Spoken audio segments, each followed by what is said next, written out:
this particular gene, because this is very close to my heart, because the response that we saw with this gene in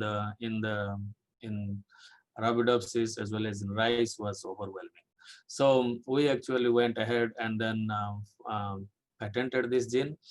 We were lucky to have a patent on this gene, because until 14 day, even the plants were not showing much symptom. Of course, the growth was definitely a little bit slow, but the plants were not showing much symptom of drought, whereas the wild type was struggling.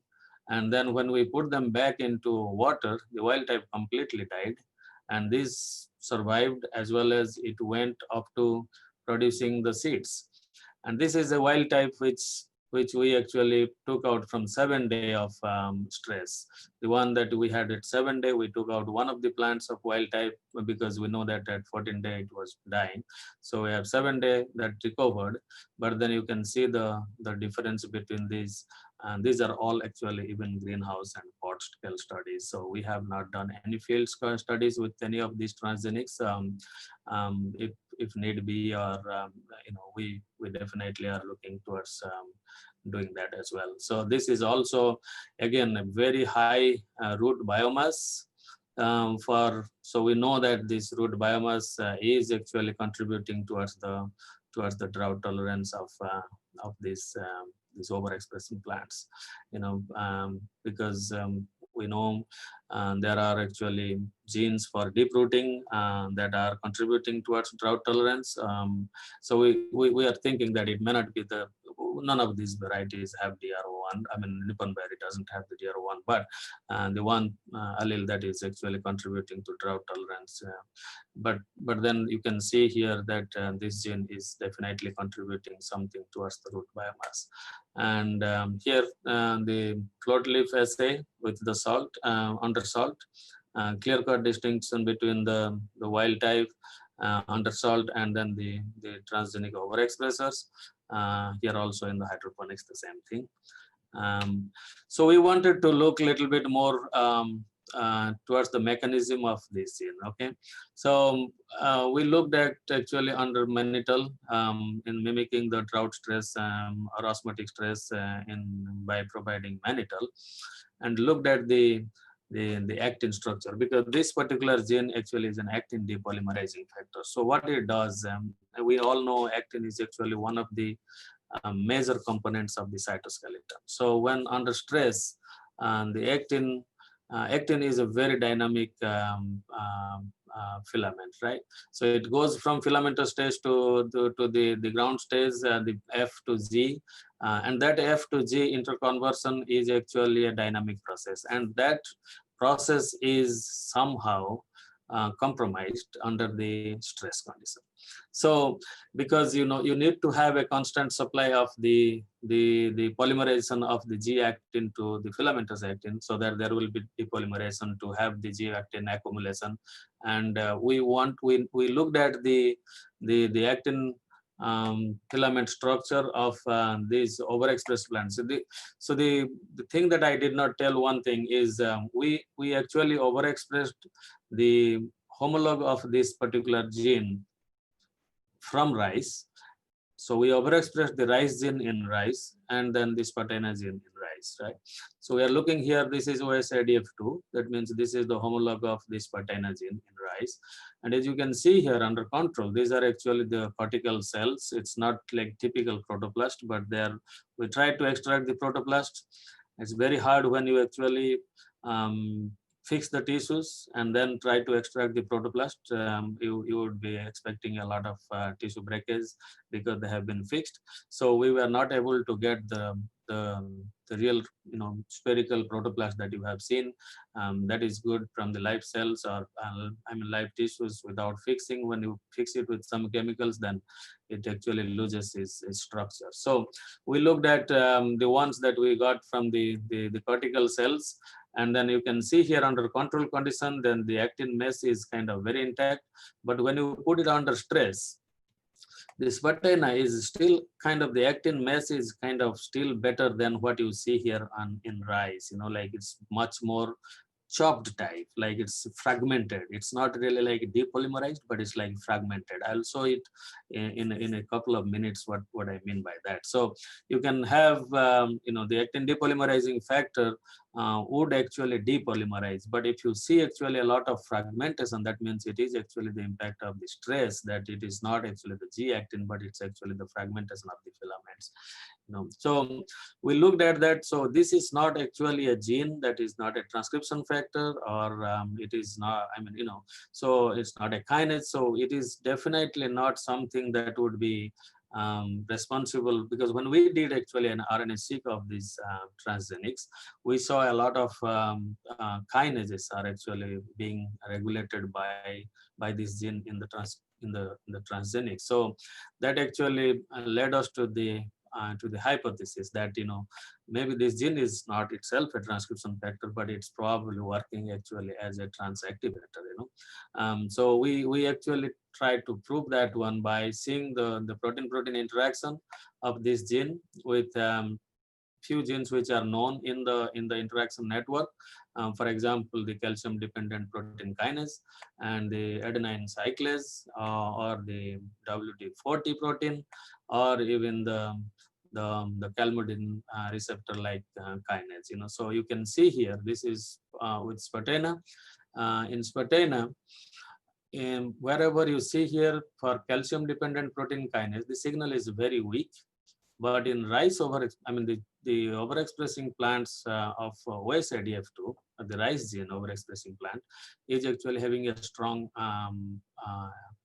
interaction with the calcium dependent protein kinase. So I would tell you why this difference is. When we went to look at the structure of this gene, we looked at the structure of this gene from different plants, rice and spartina particularly in here, and also we have done with some other like potassium and others, but here it's just rice and spartina, for example. We can see there actually in the 6th position, there is actually a change from serine to threonine in spartina, but in rice it is serine. Okay, so we know that the kinases, they will phosphorylate serine much more efficiently than threonine and tyrosine in that order. So we thought like probably because of this phosphorylation, so the rice gene is being phosphorylated higher by the calcium dependent protein kinase, whereas the spartina gene is not phosphorylated to that extent, and that is the reason we are seeing that the interaction of the spartina gene with calcium dependent protein kinase is actually weak. Okay, and this is actually also another 3D structure where you can see here that the rice gene has an F loop. This is the loop which is involved in the actin binding. And then in spartina, that F loop is much more protruded and much longer, this one. So we also thought that this is possible because this has a much more higher actin binding capability. So the spartina gene has very high actin binding capability, whereas the rice does not have that, because you can see here very minimal protein input, that the binding of the spartina gene, spartina is much higher than in rice. You cannot see here in the very minimal input of the actin, but in spartina you can see very minimal input. Also you can see the actin co-sedimenting. So we know there is a difference between the actin binding. So that means spartina gene is actually binding more, or at least facilitating more actin binding under stress, and because it is binding, so obviously it is depolymerizing, and we know that the activity is probably more because it is less phosphorylated because of that serine threonine substitution. And we did have in vitro studies for that to prove that yes, phosphorylation, that the spartina is phosphorylated less compared to rice. And when we actually mutated in vitro that serine to threonine in rice, so we can see, yes, in the rice gene, when we actually mutated the 6th amino acid from serine to threonine, you can see here actually again the phosphorylation reduced actually, So, and there is another one at the 132 position, but that actually did not. So we actually we knew that this particular sixth position serine threonine change is actually contributing to the more efficiency of spartan gene. Okay, and these are actually the real-time actin filaments. You can see here this is the total reflectance microscopy. So here you can see the actin filaments, and then we took a time scale measurement of the actin filaments. In the slide you put the actin depolymerizing factor protein, and then with purified actin, and you can see actually this actin depolymerization real time. So I have probably a video for that just to show very quickly a time scale actin depolymerization.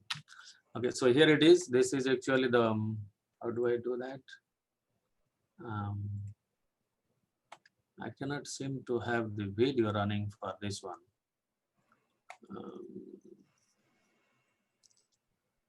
Is it not possible in the sharing the screen or? No, sir, it's work, but I don't know. Is it the video file or it's No, it's a video file. What do you call, like MPG or? Okay, animation. It's on maybe. No, it's not animation. It is a real time. Okay. It's a picture from the microscopy. Let's see the pointer. I'm trying to see the pointer of some.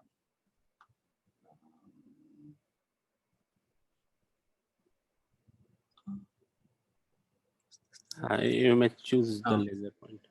No, doesn't seem to be working. Okay, but anyway, what I wanted to show here is if you see it real time, I mean, you can see it within 20 seconds, the rice actin filament gets it's chopped. It is not really like depolymerized, and we actually are targeting by using this is the actin has been pyrin leveled, and then you can see the but we are also, this is only specific to the F actin. So we are also now labeling the G actin, so we can see real time both F and G actin as the depolymerization continues, and then there is accumulation of more G actin. So unfortunately, this video is not working. So, but anyway, let's just move on. So I would like to conclude my talk over here. The bottom line is, these two grasses are not really like crop models, but they are actually wild relatives of crops like rice, for example. So an integrated approach of studying these monocot halophytes such as Potacia. My focus is now, my laboratory more focus is on Potacia. Because Potacia is a wild rice and also genetically much more simpler than the Spartina alterniflora. Although we have done a lot of work, but then we can translate that information in Potacia. And now that we have a very comprehensive transcriptome atlas, and then the genes that we have identified from the functional screen. So we hope to make more and better progress with that. So studying those, for example, Potacia at a systems level would not only just increase our basic understanding that we know the stress tolerance is like a puzzle, right? So everybody has their pet gene, everybody promotes one of their genes, and that's nothing wrong. That's good, because it's just like a crossword puzzle. So we are just like adding one puzzle to that one piece to that puzzle. So we all are contributing little bit to that puzzle. So to have a better and clearer idea of this stress response, and then once we understand that, then it will be easier for us to improve the stress tolerance. And I did not show again because it's not published. So we do have some lines that we have developed by gene editing, because we know some of the key regions that are actually, for example, like that serine to threonine substitution, right? So we do have some base edited plants that are, showing some very expected response to drought stress and also salt stress. So that's having said that, I would stop here, and then I hope that I did not go a lot late. So, and then with that, I would like to acknowledge these wonderful people that I have or had. I know bunch of the work was done by Venkata Mangu. He is my postdoc, long-term postdoc. He was 6 years with me. He's now actually working for a company um, Missouri. So it's a company that works with chloroplast genetic engineering. And Sonali, who was postdoc with me for 4 years, more for basically all of the protein works that I showed is her contribution mostly. Mangu was involved in pretty much all of them. He was like I call him like my right hand. So he's like pretty much like a plug point. You can just put anything like an adapter. So, and Rohit was a postdoc with me for a kind of short time, 8 months, but he was very productive. I'm glad that he is now a senior scientist at Himachal. Yeah, Himachal Pradesh, right? So, and then I had a visiting scientist, Nezla, who actually screened those overexpressing lines for drought stress, particularly the functional screen from Patricia. Jonalyn is right now, she's more like a right hand to me now. So she is a research associate with me and dealing with rice work, and then also helping me, all these lines that are developed. And Mohit is my current informatics guy, bioinformatics guy, who helps in analyzing all the next gen sequencing data or anything that has to do with networking and whatnot. And Nia was my research associate, but she had to leave, unfortunately, to Philippines for some family issues. But she's the one who was involved, who actually developed the gene edited plants. So, and then we are continuing with that. And Eduardo was my former student. He initially started working. I mean, he's the one who was initially with Mangu Ramana. I call him Venkata Ramana Rao Mangu. So I call him Ramana. So Eduardo and Ramana were heavily involved in the salt and drought stress tolerance of the Spartina genes. And Renes was my former, and Eduardo is actually a professor now in Ecuador. Nezla is a scientist in Turkey. Renes Bedre did a bunch of those the bioinformatics work that I presented. He is actually a research scientist in Texas A&M and West Laco. And Dishna Ratnasekara, I must mention that because he was only 3 months in my lab, and it was a very good coincidence because we were actually screening those rice plants for salt tolerance, and then she could fit into that. And then she did a very good job in that 3 months to warrant a publication. So, and these are the people that have contributed to most of the work that I mean almost all the work that I presented today. And there are many others who have worked just very short term, maybe helped in this as Borlaug fellows or just short-term trainees.